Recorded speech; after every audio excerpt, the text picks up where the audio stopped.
Being joined by Iltija Mufti has just filed an FIR at Kotibag Police Station. Ma'am, what exactly is the content of your application?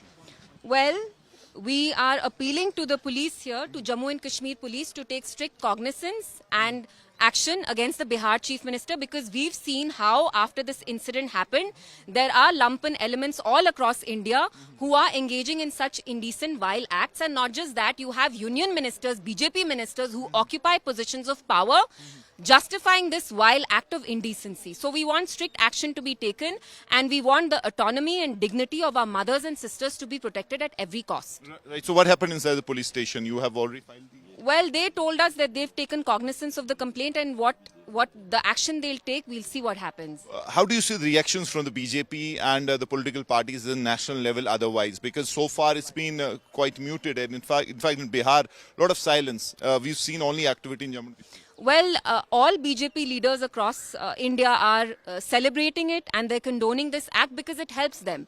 BJP has an active agenda of othering Muslims, of dispossessing Muslims, so this fits very well into that narrative. But we're not going to let them get away with this, because India does not belong to the BJP. It belongs to each one of us, where we deserve the right to live with dignity, to live with our heads held high. Lastly, how about the reactions from the government here, the Umar Abdullah government and other political parties? While they're trying to, they protested in a way that they are complaining about it, but nothing worthwhile on the ground. It's extremely disappointing. Omar Abdullah Sahab is the only Muslim Chief Minister of India in its only Muslim majority state.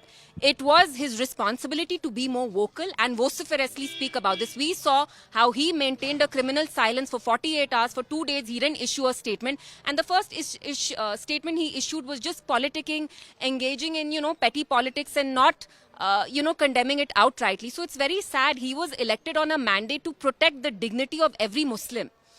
And he's just been a terrible disappointment. Lastly, realistically, do you expect any action on your FIR, on your application of this FIR?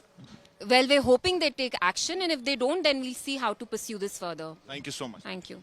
So that was Iltija Mufti, who's just coming back from the police stations. She's filed an application demanding an FIR against Nitish Kumar, the Bihar CM. And this really is a step, in fact, going a step further, because we've seen protests and we've seen condemnation of what Nitish Kumar did. But PDP definitely going a step further and demanding that there should be an FIR and relevant sections be slapped against Nitish Kumar. With Campus and Tariq Lone, Mir Farid, Srinagar for India Today.